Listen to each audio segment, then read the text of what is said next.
Саламатсыздарбы балдар? Отырамыз. Балдар, мына бүгінгі сабағымызды бастамас бұрын, балдар біз топқа бөлініп алайық, алдыменен әрқайсымыздың өзіміз тобымызды тауып алайық. Яғни бізде бүгінгі сабағымызға байланысты топтың тақырыптары берілген, мына жерде суреттер берілген. Датқа келіп осы суреттерді алып отырайық. Келе қойыңдар. Бәріміз.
Қандай түске қараймыз.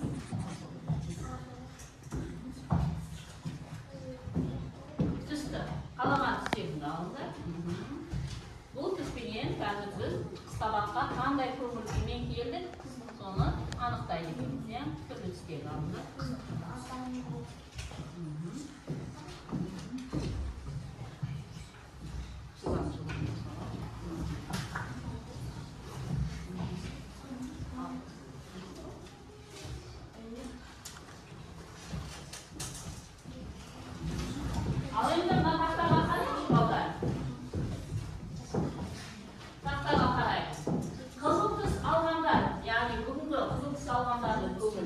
Қуанышты көңіл күймен келген екенбіздер сабаққа, солай ма? Екінші қызғылт түс, яғни ұнамды көңіл күй. Сары жақынды көңіл күй. Көк түс суық көңіл күй. Көгілдір ашық көңіл күй. Ақшыл сары алған оқушыларымыз. Қобалжыған көңіл күй.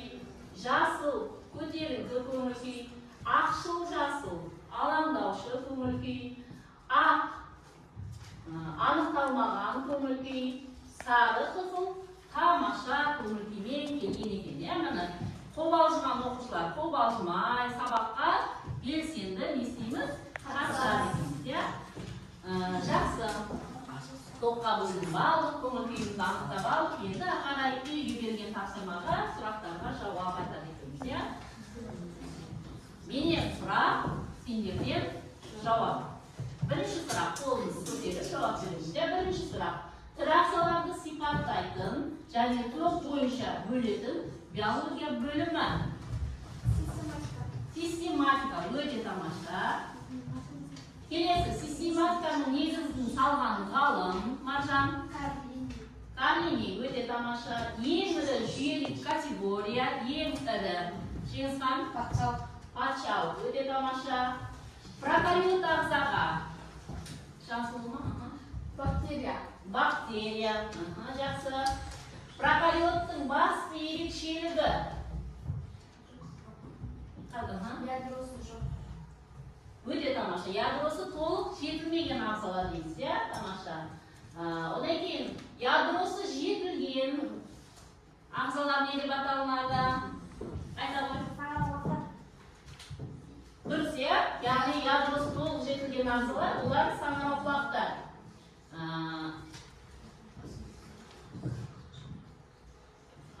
Қор заты гликоген болатын ағзалар. Қор заты гликоген, дана саңырауқұлақтар, дұрыс, тамаша. Агрециноздарға жатады. Агрециноздарға жүзімдіктер, яғни адам қолмен жасайтын бөлігі, дұрыс. Эукариоттың ең кіші жүйелік категориясы, ең кіші, біркен? Ең кішісі. Қателеспектің қандай екен? Төрт екен. Өсімдіктер жүйелік категориясына жатпайды. Өсімдіктерде қандай жүйелік категория болмайды? Marjan. Bunda da qanday esmetdik? Agnar qanday ekan? Adayar. Kelisi dixotomiyalik tirek so'zlarni usungan g'olim. Kim ekan? Qo'l ko'tarib aytamiz. Marjan. Ya, jamlar. Öyle zamanlar mana uyga berilgan taqsimotlarni ya'ni jemishliklar orqali, ya'ni mana turli tusdagi mana jemishliklar orqali baholab chiqamiz. Uyga berilgan taqsimotni o'rnagan o'quvchilarga deb ya'ni oldimizga baholab qarab qo'ydi. To'p boshchisi baholab qarag'in ne istaydigimiz? Bal qo'yib o'tiramiz, ya, deb javob berdi.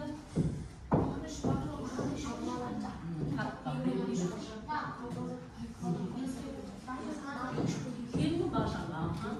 Baba bağlayıp sonra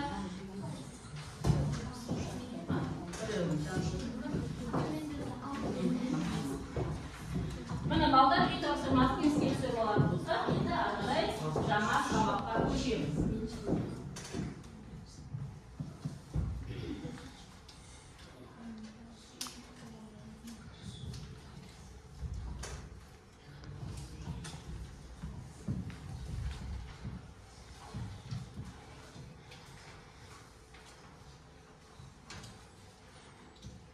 Bugungi jama sabog'imiz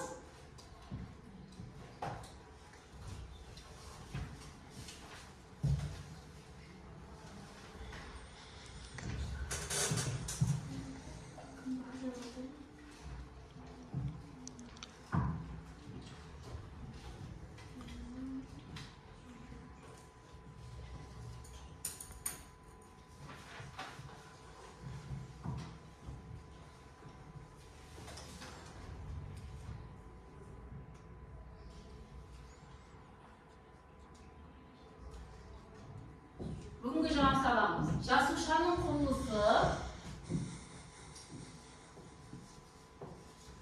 жалпы жасуша, ұлпа, мүше және жасуша органоидтары, жасушаның құрылысы, өсімдік және жануар жасушасының құрылысымен танысу.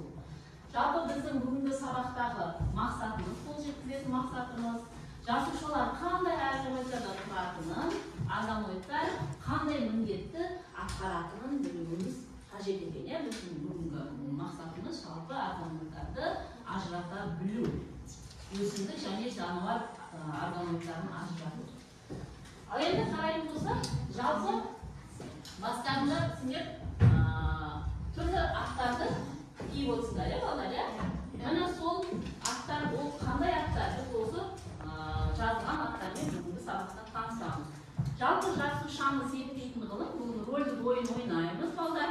Жасушаны зерттейтін ғылым цитология ғылымы. Яғни мен цитология ғылымы болады екен, иә балалар, дұрыс па? Яғни цитология нені зерттейді екен?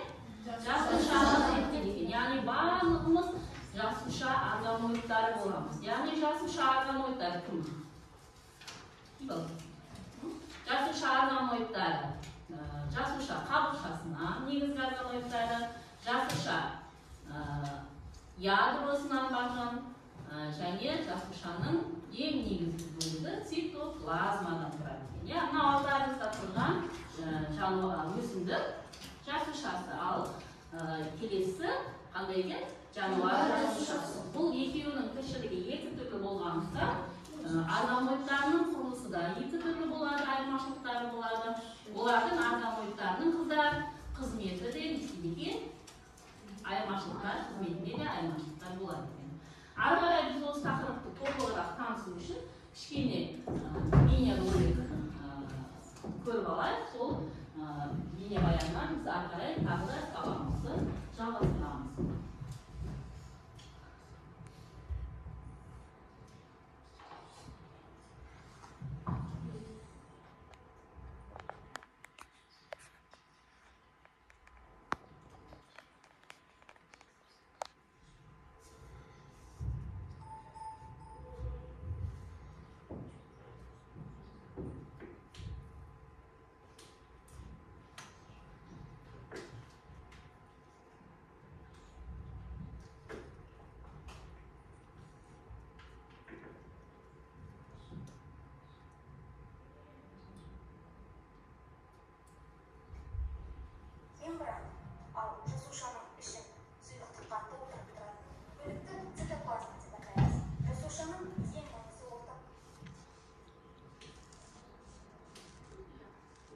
организмнің дамуына қажетті тұқым қуалайтын ақпараттар орналасқан.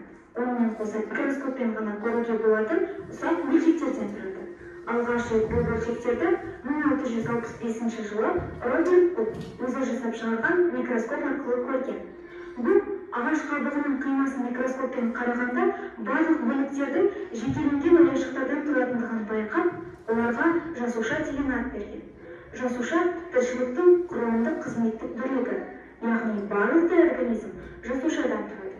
Жасушаның сыртын қаптап, оны өзге де жасушалардан бөліп тұратын бөлікті мембрана, ал жасушаның ішін сұйықтыққа толтырып тұратын бөлікті цитоплазма деп атаймыз. Жасушаның ең маңызды орталығы жасуша ядросы деп аталады. Жасуша ядросында бүкіл организмнің дамуына қажетті тұқым қуалайтын ақпараттар орналасқан. Онымен қоса ядро жасушаны басқаруда үлкен рөл атқарады. Ал организмдер осы ядроның болу-болмауына байланысты екі үлкен топқа бөлінеді: прокариотты ағзалар мен эукариотты ағзалар. Эукариоттардың құрамында ядросы бар ағзалар. Эукариотты ағзаларға өсімдік, жануар, самырауқақ жасушаларын жатқызуға болады. Прокариоттар жасуша ядросы жоқ, немесе жетілмеген ядролық құрылымнан тұрады. Және олардың құрамында мүлде мембраналық органеллалар болмайтын жасушалық организмдер. Осындай прокариоттардың тобына бактерия мен вирустарды жатқызамыз. Прокариотты ағзаларда ядро болмағандықтан ДНК молекуласы тікелей цитоплазмада еркін қозғалып жүре береді. Жалпы прокариотты ағзалардың қозғалу мүшесінің қызметін бір немесе бірнеше талшықтар атқаруы мүмкін. Прокариот жасушаларында міндетті түрде ұсақ рибосомалар және ерекше мембраналық қатпарлар болады. Онда хлорофилл және энергия алуға қатысатын басқа да маңызды процестер жүруі мүмкін. Көптеген прокариотты және эукариотты ағзаларда жасуша мембранасы мен жасуша қабығы қорғаныштық қызмет атқарады. Барлық жасушалар сыртқы мембранамен жабылған, бірақ кейбір өсімдіктер мен самырауқұлақтарда мембрана сыртында жасуша қабырғасы болады. Жасуша қабырғасы жасушаға қосымша беріктік қасиет береді. Мысалы, самырауқұлақ жасушаларының сыртқы қабырғасы фитиннен, өсімдіктерде целлулозадан, ал бактерияның сыртқы қабырғасы муриннен тұрады. Бұл заттар жасушаға қосымша беріктік қасиетін береді. Өсімдік жасушасы мен жануар жасушасының арасында қандай құрылымдық айырмашылықтар бар? Бірінші айырмашылық жасуша қабықшасында. Жануардың жасуша қабықшасына қарағанда өсімдіктің жасуша қабықшасы қалыңдау болады. Екінші айырмашылық жасушалық бүкіл вакуольдерде. Нағыз вакуольдер тек өсімдіктер мен самырауқұлақтарда ғана болады. Бұл жасуша шырынына толы мембраналық көпіршік. Өсімдік жасушасында вакуоль бір мезгілде қойма және қоқыс қызметін атқаруы мүмкін. Вакуольдер қоректік заттардың ерітінділері болады. Ал жануар жасушасында вакуоль тек қана бір жасушалы организмдерде кездеседі. Үшінші айырмашылық жасуша тұтынатын энергия көзіне байланысты. Ал энергияның негізгі көзі көмірсу болғандықтан, өсімдік жасушасында жиналатын көмірсу крахмал деп аталса, жануар жасушасында жиналатын көмірсу гликоген деп аталады. Өсімдіктер мен жануар жасушаларының арасындағы төртінші айырмашылық посеттерге байланысты. Өсімдік жасушасының цитоплазмасында посеттер болады. Посеттер құрамындағы пигменттерге байланысты үш түрлі топқа бөлінеді: хлоропласт, хромопласт, лейкопласт. Хлоропласттарда жасыл пигмент хлорофилл болады. Ол көмір қышқыл газын оттегіге айналдыратын процесс фотосинтезді жүзеге асырады. Фотосинтез үдерісі хлоропласттардың ішкі мембранасында, яғни гранулаларда жүреді. Лейкопласттар ақ немесе түсіз посеттер. Олар крахмалда қоректік заттардың орнына жиналады. Хромопласттар қызыл, сары немесе қызғылт сары пигменттерден тұрады. Олар жасушада қоректік немесе зиянды заттарды өзіне жинаумен айналысады. Бұл заттың түрлі түсті болуы хромопласттарға байланысты. Пластиктер бір-біріне айналуы мүмкін. Ал жануар жасушасында пластиктер болмайды.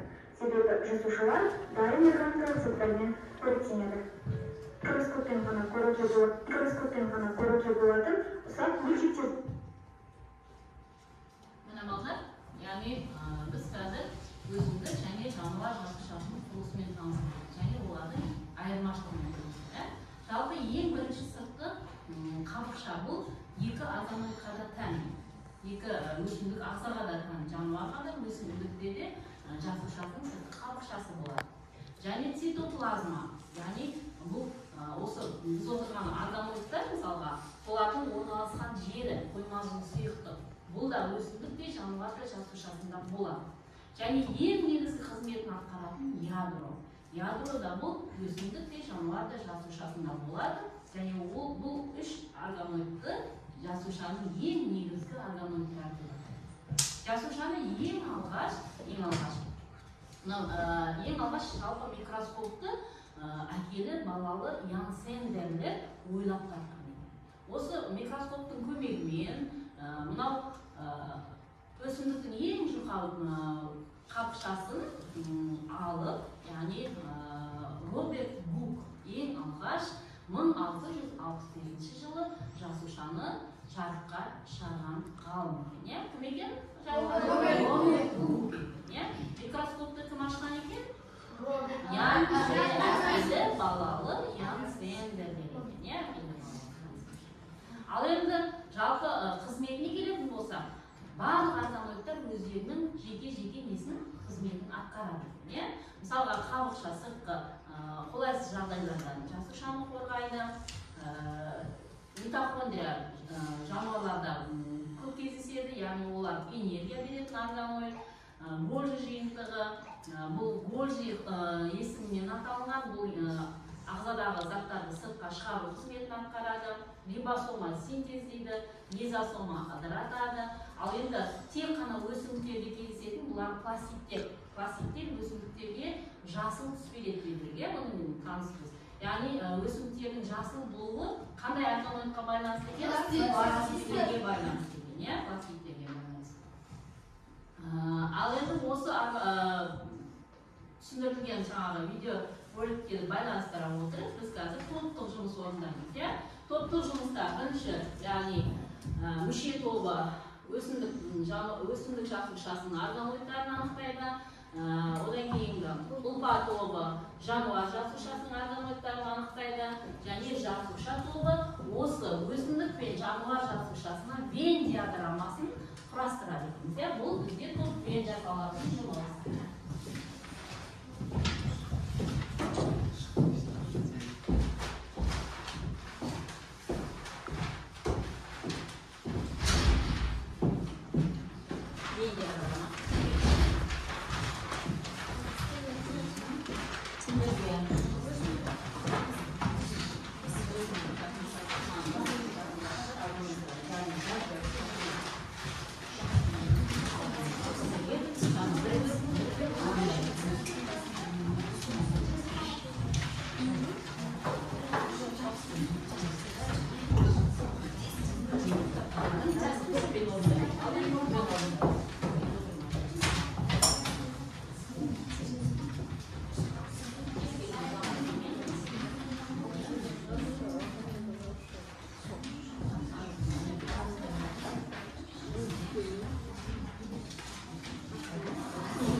Biz obat болып өсімдік жасушасын анықтадық.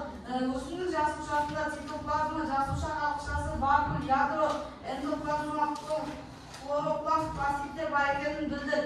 Ең бірінші цитоплазма бұл жасушадағы қоймалдың сұйықтық жасуша қалқышасы. Бұл жасушадағы ыстықтан келетін қауіпті қорғайтын қабық. Пластик үш түрге бөлінеді. Хромопласттар, лейкопласттар. Хромопласттар жасыл түс береді, хромопласттар қызғылт сары түс береді, лейкопласттар түссіз. Өте тамаша. Яғни бұл тек қана өсімдіктерде болатын организм, иә? Және де хромопласттар бұл вакуулдың қызметін ұстайды. Бұл не пайдалы, не зиянды заттарды жинайды. Және де вакуул бұл өсімдік жасушасындағы құмалдың сұйықтығы. Келесі топ бізде бейін диаграммасы, яғни өсімдік пен жануар жасушасының айырмашылығы. Балдар бәріміз тыңдап алайық, қандай айырмашылығы бар екен? Өсімдік пен жасушаның ұқсастығы. Барлық тірі ағзалар өсімдіктер мен жануарларда жасушалардан тұрады. Ұқсас жасушаның құрамында организмдер деп айтылады. Өсімдіктердің жануарлардан жасушасы үш бөлікке тұрады: қамшы және цитоплазма, ядро. Айырмашылығы: өсімдіктер мен жануарлардың жасушасында ядро болады. Өсімдік жасушасында бірнеше вакуул болады. Өсімдіктерде пластиктер болады. Өте тамаша. Мына балаларға байланыс беріңізші. Қай топтың жасаған жұмысы бір топта, қай топта қандай жаңағы бөліктер айтылмай қалды. Бізде Алмат, қай топқа қалай баға бересің? Мен екінші ұлпа тобына жақсы деген баға беремін. Себебі өсімдік жасушасын өзінің ретімен қойып, өзінің түстерінде айтып берді. Өте тамаша. Екінші топтан жеңіс қандай баға бересің? Мен үшінші тобына өте жақсы деген баға беремін. Себебі жануар жасушасын ретімен қойып, жақсылап органоидтарын толық айтты, органоидтардың толық қызметіне. Келесі үшінші топтың бағасын кім береді, Ағымар береді ма? Мен бірінші топтың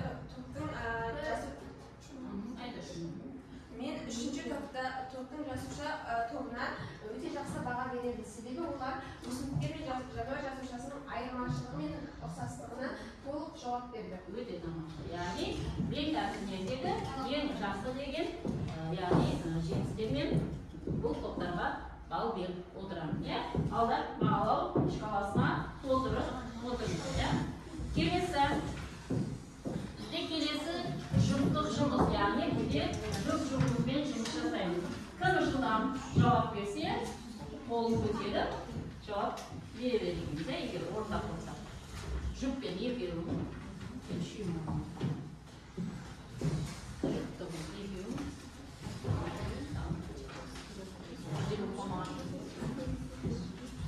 жұптық жұмыс қалдар, жұмыспен орындаймыз. Осы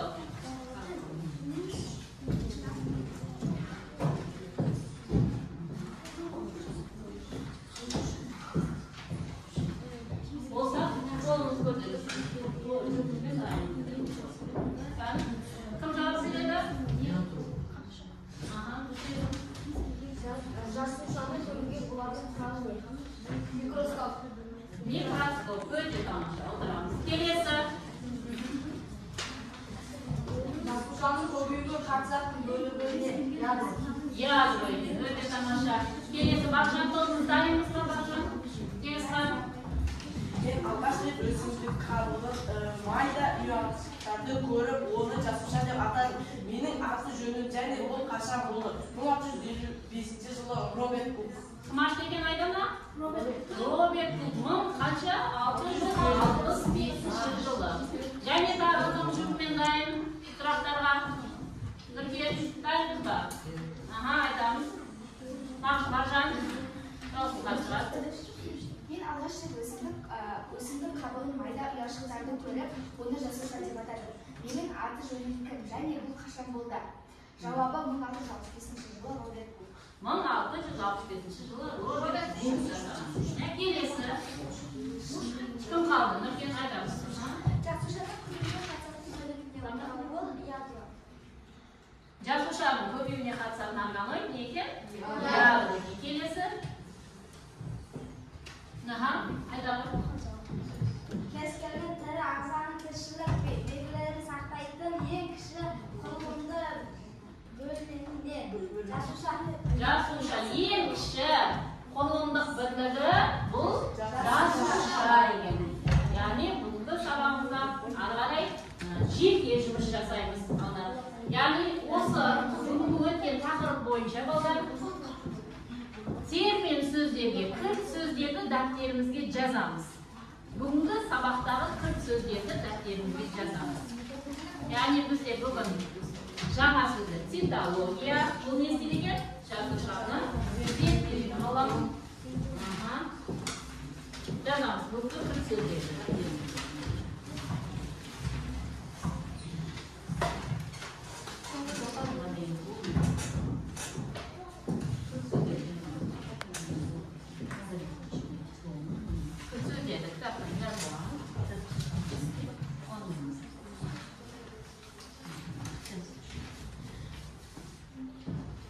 Uақыт беремін. Бүгінгі сабақтағы кілт сөздерді жазамыз.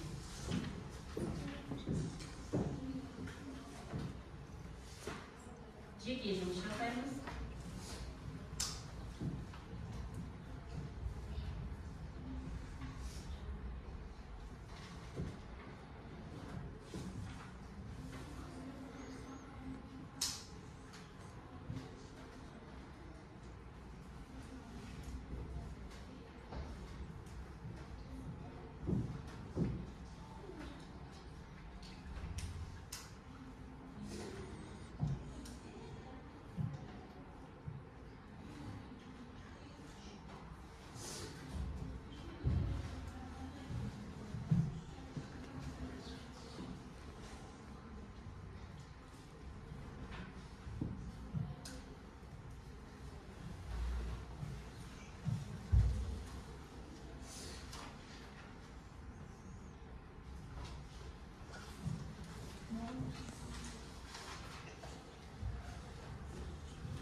Балдар жазып алсақ, мынау тақтада сәйкестендіру кестесі берілген.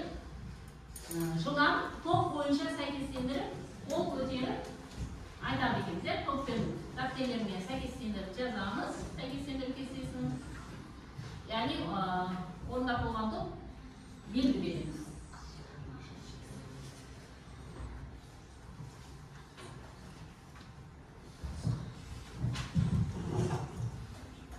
Бізде берілген органик митохондрия, жасуша орталығы, лизосома, рибосома, Golgi жиынтығы және ядро. Бұларды сәйкестендіреміз. Яғни олардың атқаратын қызметтері.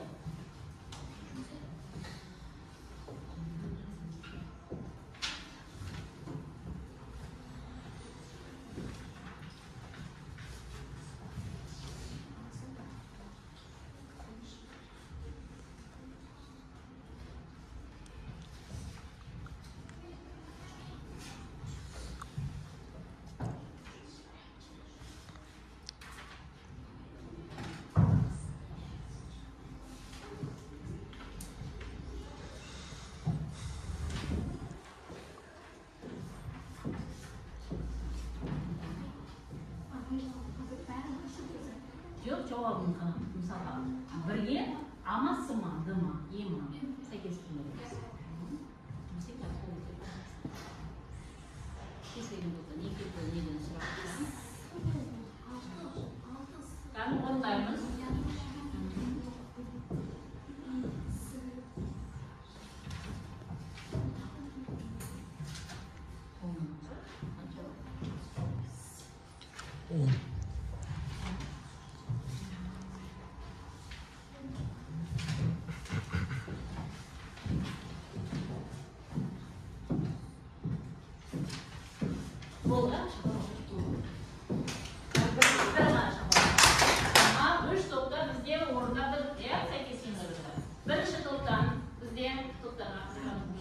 Так, мужчина тобынан kim javob beradi?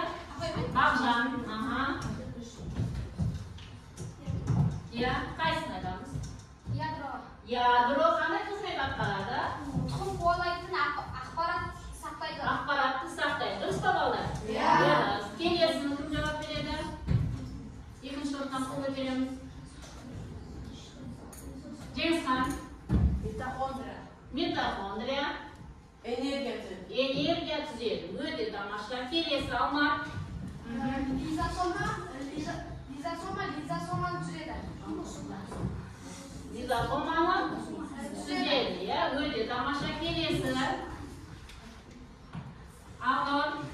Kelesi bizga qolgan. Jastusha. Aha. Ne isteydi? Bölümüne katsadı. Ağabey bize ribosoma. Ne isteydi? Aha, hidratası. Ağabey neyse? Ribosoma naruz biosintezini üretiydi. Ne naruz biosintezini üretiydi? Borcu jiyintiği. Ya, hidratası hidratasın. Ağabey. Ne öyle tamaşa. Mana bugungi sabaqdagi, ya'ni topshirmalarni аяқтадық, ya balдар. Endi biz alg'arma ta'zimlesinglarga bunday turli tusda qog'ozlarni berdim. O'sha turli tusda qog'ozlarga bugungi saboq bizga, ya'ni qanday darajada o'tdi, ne bildi,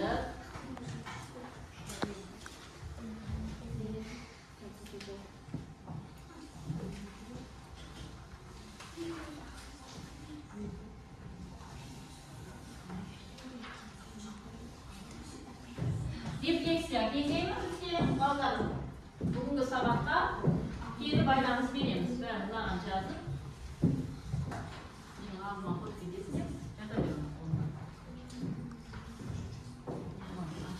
Bugungi saboqimiz bizga qavardi.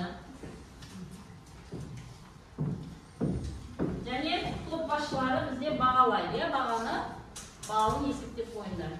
Kimga qancha ball qo'yinglar?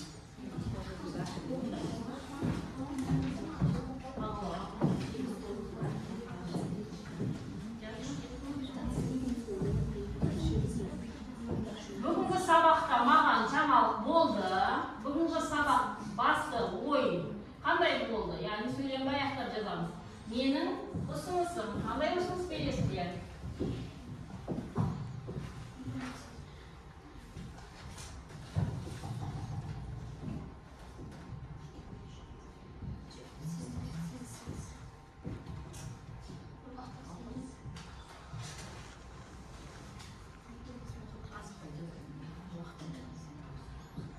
Ya.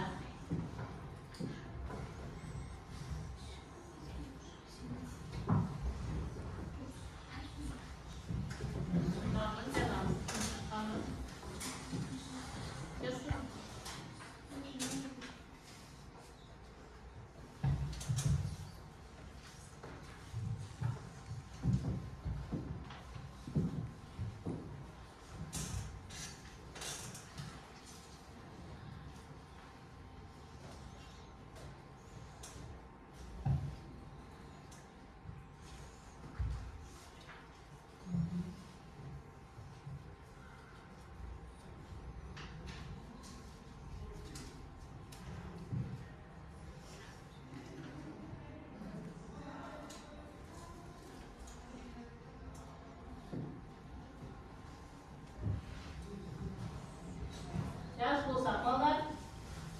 Mana saboqning boshida qaratgan qo'shimimizni qaytadan to'ldiramiz.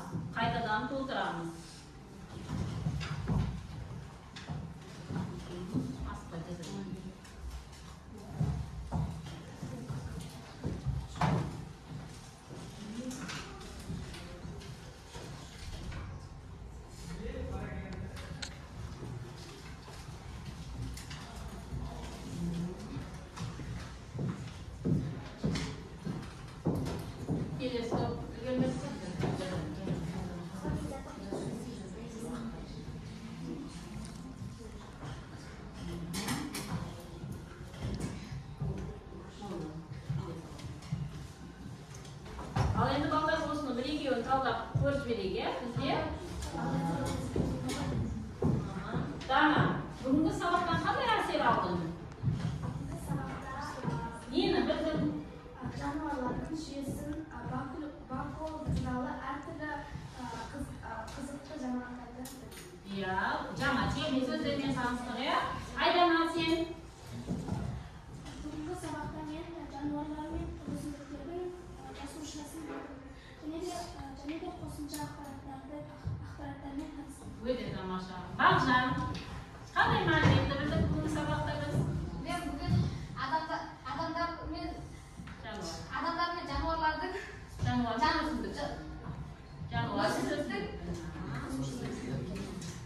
жасушаларын білдім. Иә, жасуша дегеніміз не екен ол? Барлық тірі ағзаларда болатын өлшем бірлігі екен, жасуша дегеніміз. Алматым, Мен бүгінгі сабақта жануар жасушасы мен өсімдік жасушасының айырмашылықтарын білдім, және онда жасушада қандай мүшелер болатынын білдім. Өте тамаша. Нұркен айтам деймін бүгінгі өзінің ойын. Мен бүгінгі сабақта ядро қандай қызмет атқаратынын білдім. Өте тамаша. Міне балдар. Бүгінгі сабағымыздың өзі бізге үлкен тарауды бөлімді бастады, яғни жасуша. Бұдан кейінгі сабақта біз микроскоп арқылы келесі сабақтың зертханалық жұмыс жасаймыз, яғни өсімдіктің жылға қабықшасын алып, осыдан көзімізбен, яғни жасушаның құрылысын көре аламыз. Енді бүгінгі сабақта бағалап жіберейік. Бүгінгі сабақ айтқан оқушылар 3 топтың топ басшысы бізде бағалау шкаласынан қарап, яғни бағалап, бүгінгі балымызды шығарып, ең үздік оқушы қайсысы болды? Айтып жіберейік. Алматыдан бастаймыз ба? Бүгін біз үшінші тобында Бақжан деген балаға 8 балл қойдық, Нүркен деген балаға 8 балл, Нұрбақытқа 9 балл, Маржанға 10 балл, өзіме 10 балл және Гүлжамалға 9 балл қойдық. 9 балл қойдық. Тамаша, қошаметтер. Екінші топ. Тынышталамыз. Бізде жеңілдіктерді 9 балл қойдым. Әбілқасым Айбекке 9 балл қойдым. Алтай Қанатқа 10 балл қойдым. Және де өзіме 10 балл қойдым. Және Даниярға 8 балл қойдым. Яғни бүгінгі сабаққа қатысқан оқушылардың бағалары екен. Тамаша. Келесі топтан. Жат сезімге 10 балл, Жеміске 9 балл, Дулатқа 9 балл, Айданаға 8 балл, Дидарға 10 балл, маған 9 балл. Өте тамаша, иә? Яғни бүгінгі баға алған оқушылар көрдіңдер өздерін бағаларды, күнделіктерін ашып, бүгінгі үйге берген тапсырманы жақсылап жазып қоямыз. Үйге жасуша және ұлпа мүше жүйесі және үйге тапсырма жануар мен өсімдік жасушалары тақырыбын күнделіктерінде ашып жазып қоямыз.